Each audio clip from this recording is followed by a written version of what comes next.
오늘 빌립보서 4장 11절, 13절, 19절의 본문으로 부족함이 없으리로다 라는 제목으로 함께 이 시간에 은혜를 받기를 원합니다.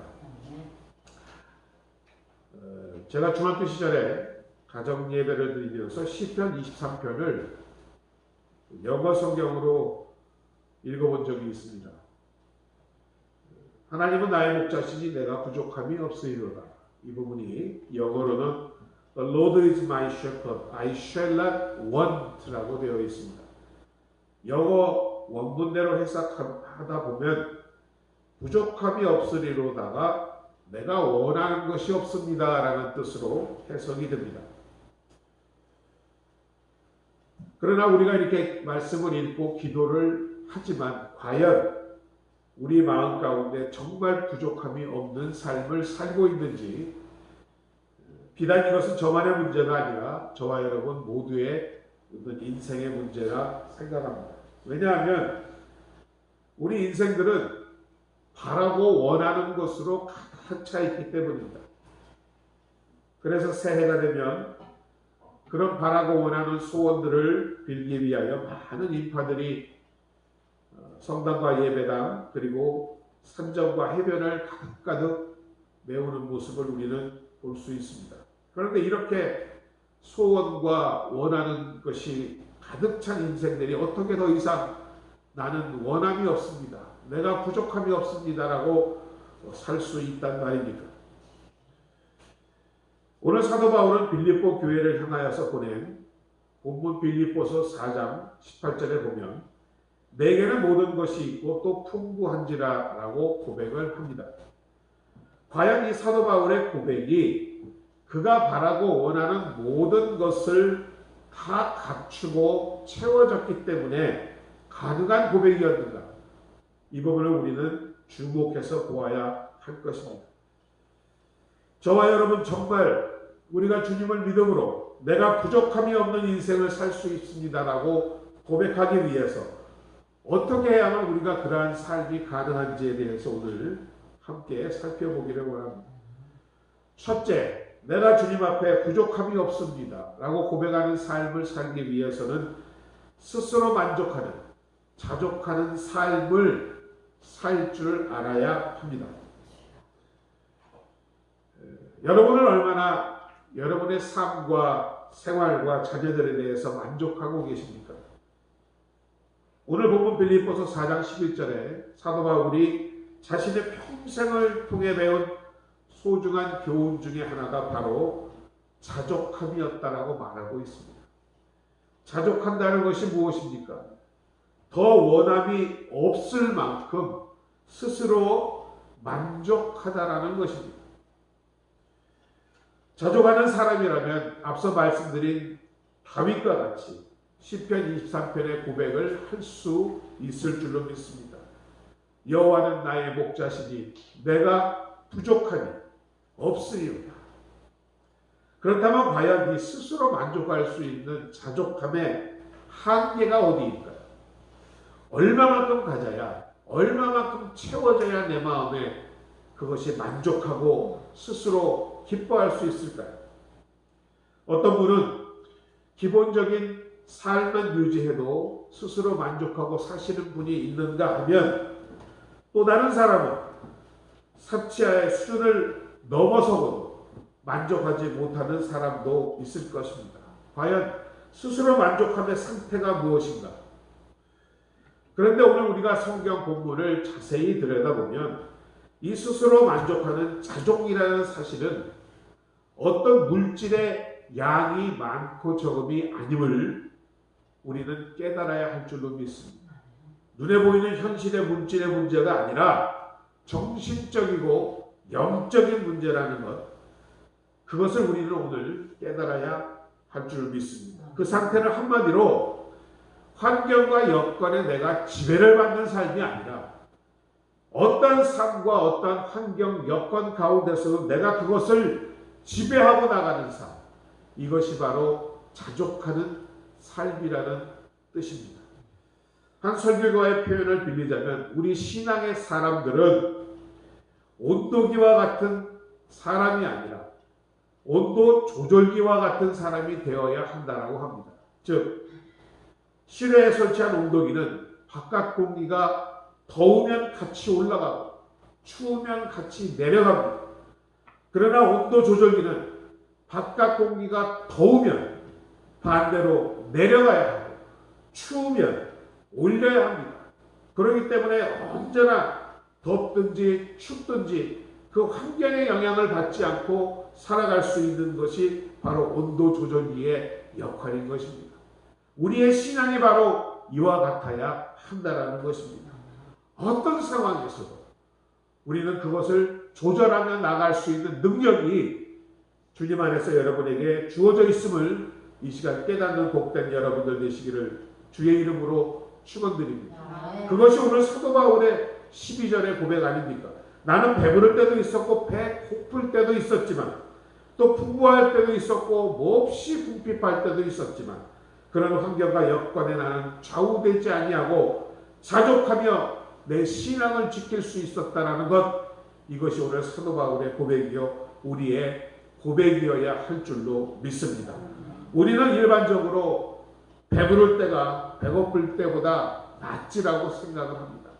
그러나 여러분, 넉넉하고 배부르고 모든 것이 풍족할 때 우리가 직면하는 영적인 위험은 정말 만만치 않다는 사실을 이 시간 기억하시는 복된 여러분들 되시기 바랍니다. 배부르면요 교만하게 됩니다. 도덕적으로 타락합니다. 주머니에 돈 많잖아요. 딴 생각합니다. 그러나 바울은 배고플 때에도 배부를 때에도 한결같이 믿음의 사람답게 적응하여 승리하는 비결을 배웠다라고 오늘 선언하고 있는 것입니다. 이것이 바로 13절의 말씀과 같이 능력 주시는 예수 그리스도로 말미암아 가능한 삶이었다라고 그는 고백하고 있는 것입니다. 잠언 30장 이하를 보면 이러한 구절의 말씀이 있습니다. 곧 허탄함과 거짓말을 내게서 멀리하옵시며 나로 가난하게도 마옵시고 부하게도 마옵시고 오직 필요한 양식으로 내게 먹이시옵소서. 혹 내가 배불러서 하나님을 모른다 여호와가 누구냐 할까 하오니 혹 내가 가난하여 도적질하고 내 하나님의 이름을 욕되게 할까 두려움이니이다. 우리의 마음 아닙니까? 이 기도는 바로 우리의 연약성을 드러낸 기도가 아닌가 싶습니다. 사람들은 대개 너무 가난하거나 너무 부유하면요 믿음을 지킬 수가 없다라는 사실입니다. 그러나 사도 바울은 그런 모든 것을 다 초월하여 가난하고 궁핍할 때나 부여롭고 풍요로울 때에도 여전히 나는 믿음을 지키는 방법을 배웠다라고 오늘 말하고 있습니다. 여러분, 물질이 있고 여건이 좋고 또 여건이 나쁘고 없음에 따라 영향을 받는 믿음은 하나님 앞에 진정한 믿음이 아닌 것입니다. 육에 속한 믿음인 것입니다. 신령한 믿음을 감당할 수 없게 된다라는 말입니다. 그러하기에 우리 모두는 충분할 때나 여유로울 때나 궁핍할 때나 그것을 초월해서 믿는 신앙생활을 더 잘해야 할 줄로 믿습니다. 대접을 받든지 핍박을 받든지 다른 사람이 알아주든지 혹은 몰라주더라도 여전히 믿음을 지키는 하나님 앞에 신실한 복된 여러분들 되시기를 주의 이름으로 축원드립니다. 그것이 영적인 기쁨이요 생명의 기름을 다시 한번 오늘 깨닫는 여러분 되시기 바랍니다. 환경과 여건의 지배를 받지 않는 변하지 않는 믿음으로 하나님을 기쁘시게 하는 여러분 되실 때에 주님께서 약속한 그 모든 것으로 주님께서 넉넉하고 풍족하게 채워주실 줄로 믿습니다. 13절의 말씀에 내게 능력 주시는 자 안에서 내가 모든 것을 할 수 있느니라. 이 말씀은 여러분 결코 우리가 예수를 믿음으로 부하고 잘 살고 형통한다고 라고만 해석할 수는 없는 것입니다. 예수를 믿음으로 해서 배부를 수도 있고 배고플 때도 있으며 문제는 배부르거나 배고프거나 어떤 상황 가운데서 우리는 그리스도로 인하여 그 상황을 이기고 그 상황을 지배하는 자족함을 누릴 수 있다라는 것으로 해석해야 한다라고 말씀드리겠습니다. 배부르다고 교만하지 말고 배고프다고 비굴하지 말고 어떤 환경과 여건에 처한든지 거기에 함께 계시는 그리스도와 교제함으로 그분 때문에 만족해하고 승리할 수 있을 때에 우리는 비로소 내게 부족함이 없으리로다는 고백을 할 수 있을 줄로 믿습니다. 두 번째로 이러한 고백을 위해서 우리는 나누어주는 삶을 살 줄 알아야 합니다. 여러분, 사람이 아무리 많은 돈을 가지고 내가 부유하고 풍족할지라도 그것을 나눠줄지 모르고 갖고 또 갖고 더 갖고 계속해서 탐욕만 갖고 있다면 그 사람은 결코 부족함이 많은 인생인 줄로 믿습니다. 그러나 우리는 비록 적은 물질을 아주 작은 양을 갖고 있더라도 그것을 기쁨으로 나눌 수 있다라면 그 사람은 부족함이 없는 인생을 이미 살고 있다라는 말씀입니다. 바울은 오늘 빌립보 교회의 성도들의 이런 삶을 보고 기뻐함으로 축복하고 싶어서 오늘 편지를 띄운 것입니다. 빌립보 교회는 연륜이 아직 어린 교회였고 또 연약한 성도들이었습니다. 바울이 아시아를 가다가 성령의 뜻하신 바에 따라 유럽으로 돌려 전도할 때에 그 첫 번째로 개척한 교회가 바로 빌립보 교회였습니다. 그러나 바울을 통해 복음을 받아들인 그 빌립보 성도들은 그들의 어리고 연약한 그런 신앙의 상태에서도 어려운 상황 가운데서도 사도 바울의 복음 사역에 동참하고 싶어서 물질적으로 지원을 하였던 것입니다. 이 사실을 오늘 15절과 16절에서 말씀하고 있는데 복음을 받은 그들이 이제는 복음을 주는 일에 참여하게 되었다고 하며 이런 빌립보 교인들의 선교적인 지원은 바울이 데살로니가에 있을 때도 계속 되었다라고 말씀하고 있습니다. 17절에서 그래서 이러한 삶은 그들을 영적으로 유익하게 하였고 18절에서 하나님을 기쁘시게 하는 일이었다라고 오늘 말씀하고 있는 것입니다. 그리고 19절의 말씀에서 하나님께서 이런 나눔의 삶을 사는 빌립보 성도들에게 풍성하게 할 것이라고 바울이 축복하고 있는 것입니다. 나의 하나님이 그리스도 예수 안에서 영광 가운데 그 풍성한 대로 너의 모든 쓸 것을 채워 주시리라고 말씀하고 있는 것입니다. 이 구절을 무디 목사님은 그리스도인들의 은행이라고 합니다. 하늘의 은행의 공급 원천 자본가는 바로 하나님이시고 그분은 예수님을 통해서 우리의 필요한 것을 지원해 주신다라고 말씀하고 있습니다. 이 은행은 결코 그 자원이 바닥나지 않는 은행이며 풍성한 은행입니다. 그리고 고객들이 필요한 만큼 반드시 충분히 그것을 지원해 주는 은행이라고 합니다. 그런데 중요한 것은 이 은행의 고객이 되기 위해서는 두 가지 조건이 있어야 한다고 합니다. 그것은 첫째, 그리스도 예수 안에서 거듭난 삶을 사는 사람이어야 하며 둘째, 빌립보 교인들처럼 나누는 삶을 살아야 한다라고 오늘 본문은 말씀하고 있습니다. 그리스도 예수와 더불어 살며 나누는 사람에게는 그들의 삶에 부족함이 없도록 주님께서 책임져 주신다라는 것입니다. 성경을 통해 일관성으로 강조하고 있는 가르침입니다. 잠언 19장 17절도 보십시오. 가난한 자를 불쌍히 여기는 것은 여호와께 꾸이는 것이니 그 선행을 갚아주시겠다라고 분명히 말씀하고 있는 것입니다. 가난한 자와 나누는 자는 하나님께서 그에게 빚진 것으로 여기시고 축복해 주시겠다라는 말씀인 줄로 믿습니다. 주님께서는 마태복음 6장 이하에서 우리에게 무엇을 먹을까 무엇을 입을까 염려하지 말라고 말씀하셨습니다.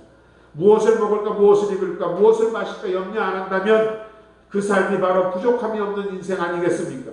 그러나 중요한 것은 그 다음에 오는 말씀 33절의 말씀입니다. 너희는 먼저 그의 나라와 그의 의를 구하라. 그리하면 이 모든 것을 더하시리라고 말씀하고 있다는 사실을 꼭 깨닫는 여러분 되어주시기를 주님의 이름으로 축원드립니다. 진정 하나님을 위해 드리고 이웃과 나누는 인생을 살면 하나님께서 우리의 일상을 책임져 주시겠다라고 약속하고 있는 것입니다. 이러한 약속을 받으신 분들만이 여호와는 나의 목자시니 내게 부족함이 없으리라는 고백을 할 수 있을 줄로 믿습니다.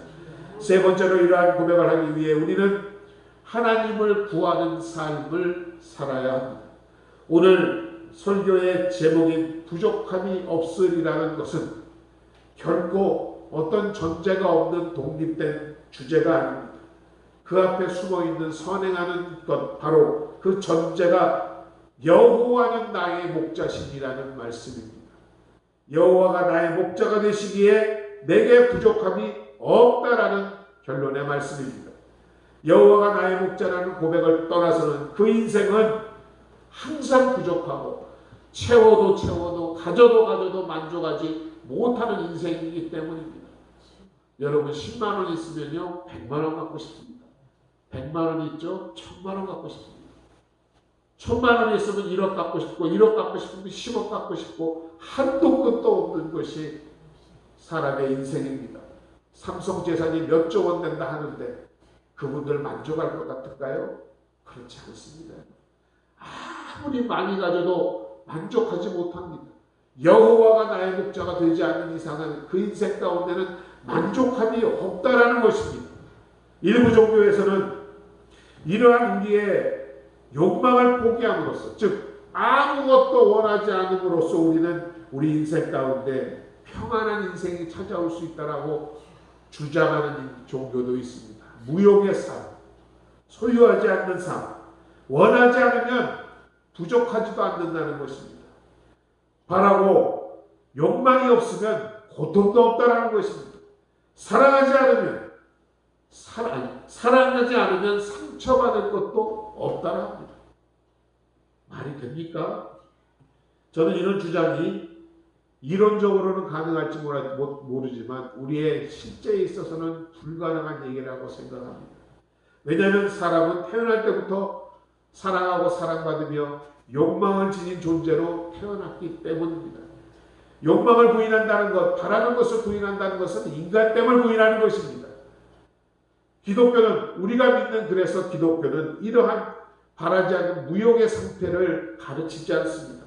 오히려 우리 기독교는 더 높은 욕망, 거룩한 욕망, 의로운 욕망을 우리에게 요구하고 있습니다.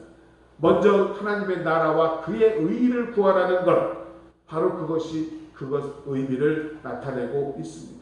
우리가 거룩한 이러한 욕망을 가지면 추한 욕망이 극복되는 것입니다. 의로운 욕망을 가지면 불의한 욕망이 극복되는 것입니다. 선한 욕망을 가지면 악한 욕망이 극복되는 것이기 때문입니다.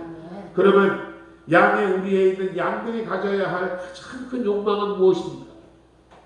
양에게도 안전한 생활을 바라는 욕구가 있고, 또 보호받을 욕구가 있고, 배부를 욕구가 있고, 깨끗하게 살아야 할 욕구가 있을 줄로 믿습니다. 그러나 양은 이 모든 것보다 더 중요한 한 가지 욕구에 집중해야 합니다. 그것은 바로 다른 것이 아닌 목자를 구하고 목자를 사랑하고 목자를 따르고자 하는 욕구가 있어야 한다라는 말씀입니다. 그러면 다른 것이 다 해결되는 것입니다. 갓난아기가 울 때에 가장 큰 응답은 바로 엄마 아니겠습니까? 엄마가 와야 맘마도 주고 기저귀도 가려주고 아기가 필요한 것을 다 채워주는 것입니다. 맘마만 달라고 기저귀만 채워달라고 우는 것은 필요가 없다라는 사실입니다. 양도 마찬가지입니다. 목자를 바라보고 목자를 구하고 목자를 따를 때에 그 목자가 선한 목자일진데 양에 필요한 모든 것을 다 채워주신다라는 말씀입니다. 하나님께 목말라 하시는 여러분 되시기를 주의 이름으로 축원드립니다. 하나님이 여러분의 모든 것이 될 때에 여러분 안에 만족함이 있을 것이며 부족함이 없을 줄로 믿습니다. 한 초신자가 교회에 나와서 성경 암송 대회에 출전했답니다. 오늘 말씀드린 시편 23편 전체를 암송하는 대회였습니다.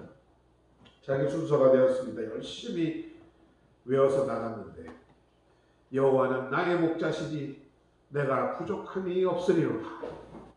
생각이 안 납니다. 사람들은 쳐다보고 있는데 머리가 차해졌습니다.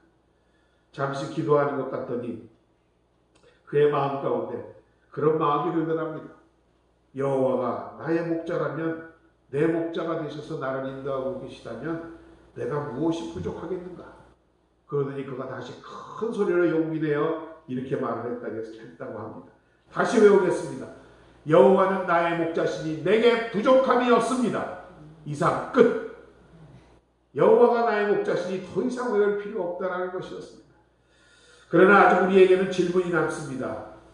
스스로 만족하고 나누는 삶을 살며 하나님을 구할 때 우리 삶 가운데 부족함이 없다 했는데 계속해서 우리 내면 가운데서 솟아오르는 부족함과 온갖 세상에 대한 욕구들, 이것을 어떻게 처리해야 하느냐?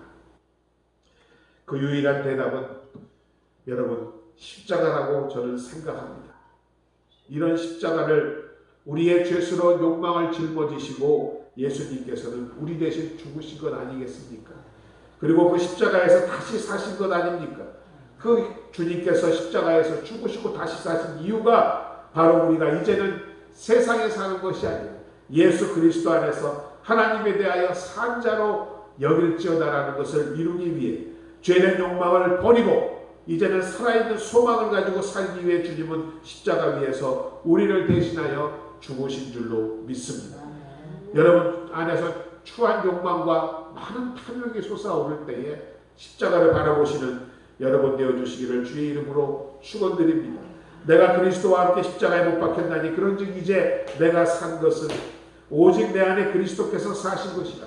이제 내가 육체 가운데 사는 것은 나를 사랑하사 나를 위하여 자기 몸을 버리신 하나님의 아들을 믿는 믿음 가운데 사는 것이라는 고백이 여러분의 고백이 되어주기를 주의 이름으로 축원드립니다. 이런 고백이 가능하다면 여호와는 나의 목자시니 내가 부족함이 없으리로라는 고백이 여러분의 삶의 고백이 될 줄로 믿습니다. 오늘 본문 13절과 19절은 말씀합니다. 내게 능력 주시는 자 안에서 내가 모든 것을 할 수 있느니라. 나의 하나님 그리스도 예수 안에서 영광 가운데 풍성한 대로 너의 모든 필요한 쓸 것을 채우시리라. 여러분 이 말씀은 빌립보 성도들이 이와 같이 사도 바울의 선교사에게 동역하며 그들이 결코 넘치는 풍족함 가운데서 말씀하였던 사실이 아님을 기억하시기 바랍니다. 우리와 같이 부족하고 연약하지만 그래도 만족하며 기쁨으로 하나님의 일에 충성했던 빌립보 성도들의 고백임을 이 시간 믿음으로 다시 한번 여러분 깨우치시는 시간 되시기 바랍니다. 하나님이 나의 목자 되신 부족한 가운데서도 나를 인도하심을 그들은 믿고 나갔던 것입니다. 그러하기에 하나님께서 반드시 나의 필요한 것을 반드시 채워주시리라는 믿음이 그들 가운데 있었던 것입니다. 하나님을 사랑하고 그 은혜를 깨달아 감사하며 하나님을 위하여 물질을 드리는 사람에게는 하나님께서 그 쓸 것을 채워주신다라고 분명히 말씀하고 있습니다. 하나님께 바치는 헌신과 기도와 헌물은 여러분 밭에 씨앗을 심음과 같다라고 성경은 말씀하고 있지 않습니까? 없어지는 것 같지만 그 씨앗을 땅속에 심으면 썩어지는 것 같지만 결국은 그것이 많은 열매를 맺는다라는 사실, 그것이 고린도후서에서 말하는 이것이 곧 적게 심는 자에게는 적게 거두고 많이 심는 자는 많이 거둔다 하는 말이로다 하는 것과 같다라는 의미입니다. 하나님께 먼저 드리면 하나님께서 채워주시고 필요한 것으로 넘치게 하여 주신다라는 그러한 말씀인 줄로 믿습니다. 다만 이러한 하나님의 풍성한 은혜는 믿음으로 예수 그리스도와 생명적인 관계를 유지할 때만이 가능하다는 것입니다. 우리는 배고플 때도 있고 배부를 때도 있습니다. 여유로울 때도 있고 무척 어려울 때도 있습니다. 그러나 그러한 어떤 환경 가운데서도 바로 예수 그리스도 안에 있을 때만이 우리는 만족하며 살 수 있으며 희망을 가질 수 있다는 사실입니다. 사람이 아무리 많은 물질을 소유한다 하더라도 그가 가진 것이 많더라도 계속해서 갖고자 하는 탐욕에서 자유롭지 못하며 나누지 못하고 오직 자기만을 위하여 산다면 그 사람은 아직도 많은 것이 부족한 인생입니다. 더 많은 것이 부족한 인생입니다. 그러나 우리가 비록 적은 물질이지만 적은 것이 가진 것이 적을지라도 우리가 나누며 그것을 베풀며 살 때 우리는 부족함이 없는 인생으로 이미 살고 계시는 줄로 믿습니다. 이 시간 오늘 말씀을 통하여 양된 우리는 항상 목자를 구하고 사랑하고 따르고자 결단할 때에 우리의 모든 부족함이 채워지는 은혜가 여러분의 인생과 자녀들 가운데 넘쳐날 줄로 믿습니다. 그러하기에 더욱 어려울수록 힘들수록 하나님을 구하는 여러분 되시기 바랍니다. 그리고 가진 것에 만족하는 삶, 그것이 오늘 사도 바울이 말하는 일체의 비결이었습니다. 내가 소유가 많고 생활이 넉넉할 때 믿음이 좋고 그렇지 못할 때 믿음이 적다면 그것은 하나님 앞에 하나님을 기쁘시게 하지 않는 일이라는 것을 다시 한번 깨닫고 어떤 상황 가운데서도 정말 굳은 심지와 같이 견고한 믿음으로 흔들리지 않는 믿음으로 하나님을 기쁘시게 하심으로 하나님께서 예비한 그 모든 축복들이 반드시 결코 여러분에게 내려지기를 주의 이름으로 축원드립니다. 아버지 하나님 은혜와 사랑을 감사드립니다. 귀하고 복된 주일 오늘도 아버지 하나님 주님의 말씀을 통하여 비결을 깨닫게 하시니 감사드립니다. 우리의 삶이 때로는 아버지 하나님 너무도 어렵고 힘들 때도 있지만은 아버지 하나님 그러할수록 더욱 주님을 바라보는 하나님의 복된 주님의 자녀들 되게 하여 주셔서 마음의 만족함으로 어느 많은 것을 가진 사람보다도 기쁨을 누리며 살아갈 수 있는 우리 되게 하여 주옵소서. 가진 것을 나누며 하나님께 더욱 구함으로 주신 말씀과 같이 우리의 모든 쓸 것을 필요함을 채워주시는 주님으로 찬양하며 감사하는 주의 백성들 될 수 있도록 주님 축복하여 주옵소서. 예수님의 이름으로 감사드리고 기도드립니다. 아멘. 자, 이 시간 주신 말씀 우리가 생각하시면서 잠시 함께 기도하도록 하겠습니다. 주의 이름 한번 부르고 같이 기도합니다. 주여, 살아계신 아버지 하나님 은혜와 사랑을 감사드립니다. 귀한 주일 아버지 하나님 오늘 말씀을 통하여 깨닫게 하시니 감사와 찬양을